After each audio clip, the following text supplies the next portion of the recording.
Since the Spurs won the lottery, trade rumors for the Spurs are everywhere, so I thought it might be fun for us to talk about some and see if there are any possible moves for the Spurs. But let's try to be unbiased as we can, huh? All the trade sources are in the description if you want to check them out.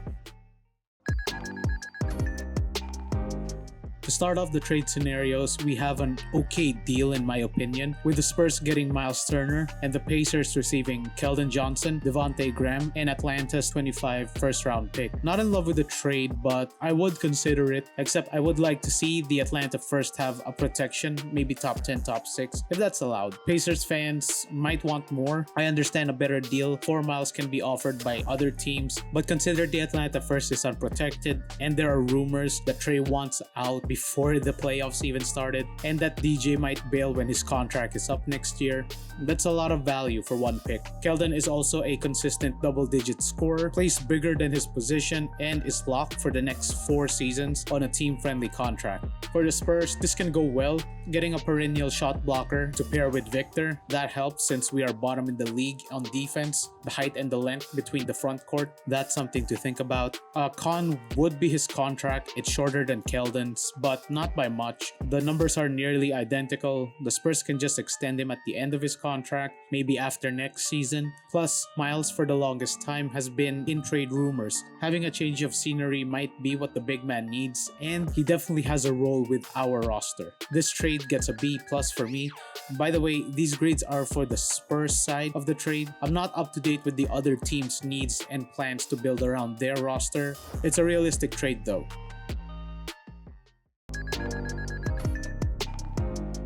This one's gonna be a short one since the next trade is too one-sided in my opinion. I don't think this will happen, but The Athletic proposed that the Houston Rockets receive Keldon Johnson and the Spurs receive the 4th overall pick in this year's draft and a top 3 protected 2025 pick. I know Rockets fans are screaming no to this deal. I understand that Keldon is not worth those 2 first-rounders, let alone the 4th pick in this upcoming draft. So this gets a C+ only because it benefits the Spurs' future, and I won't rate it any higher because it's unrealistic to even propose to a division rival who we just beat in the lottery.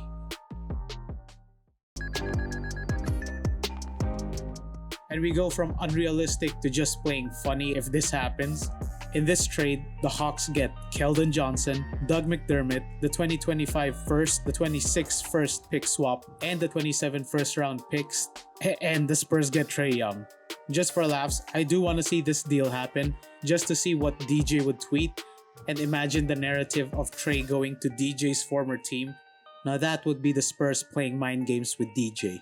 For basketball, I see the appeal of Victor playing alongside a top guard in the league, but the limitations of having Trae as a player and as a teammate may be too much for the Spurs' liking, and I don't think Victor alone can make Trae adjust his mindset, and Pop won't always be there to set him straight. And I believe Trae makes around $40 million next year. This goes up to $50 million by the end of Victor's rookie contract. So there might be a better option for the Spurs and Trae. Not the greatest fit, even though it feels the need at point. Losing all those unprotected picks for a potential and expensive problem for years. The Spurs would be wise to pass on the star. For the Hawks, this is basically a get out of jail card for their current situation. Get your picks back and build for the future. This trade gets a B-. The potential for the pairing is good, but the baggage and losing those picks is just a deal breaker to me.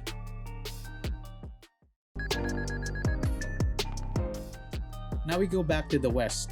This is my favorite scenario for the Spurs that can be completed with additional signings. The trade has the Spurs upgrading their 5 position with big man Deandre Ayton while giving up Devontae Graham, Doug McDermott, Zach Collins, and both Atlanta's 2025 and 2027 picks to the Suns. Now at first it sounds like a lot for the Suns' 4th option, but after thinking it through, I do like Ayton for the Spurs now that we basically have Wembenyama. And for the Suns, the 2 Atlanta picks are a good start considering their 2025 and 2027 picks were part of the KD trade.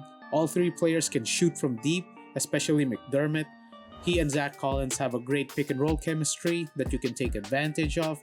Not a bad selection of role players to complement your stars, who are also manageable contracts if you ever need to deal any of them. And back to the Spurs, Ayton is within our timeline. He'd feel right in with the young core. His contract is for 3 more years, which validates the 2 Atlanta picks.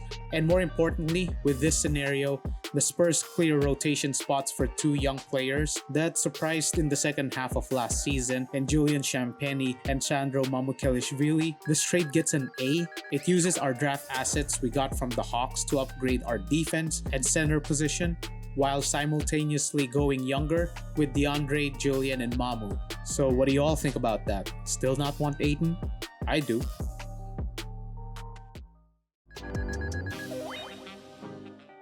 And now for the largest trade of the video. You probably saw this a while ago.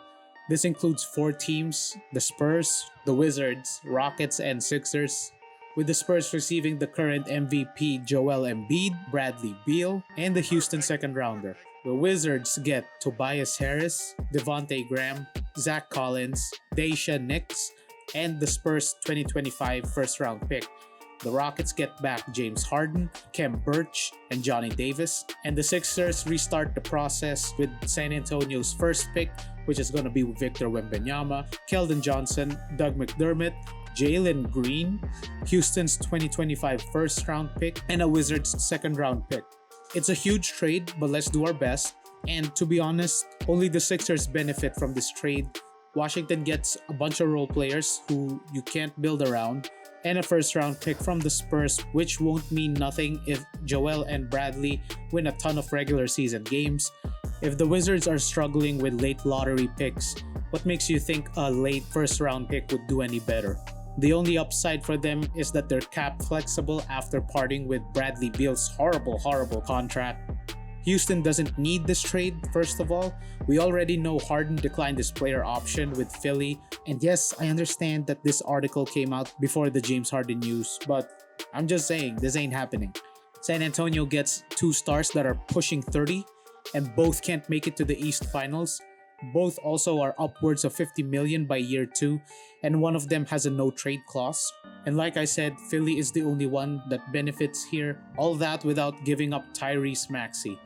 This gets an F. 2 teams are getting screwed talent-wise. The other gets stuck with 2 second-round exits, and one gets an unfair restart for a decade of tanking and screwing up young prospects. Sorry, Sixers fans, just calling out your former regime. And there you have it, grading Spurs trade rumors after the lottery. We'll settle for these ones for now. Anyways, did you like any of the trade in the video? Did your team make a hypothetical deal with the Spurs? Let me know in the comment section below. And how about leaving a like on the video if you made it all the way to the end? This channel is going to be pumping out more content this off-season, so be part of it and subscribe to Spurs Link. Well, that's all for now. Till the next time.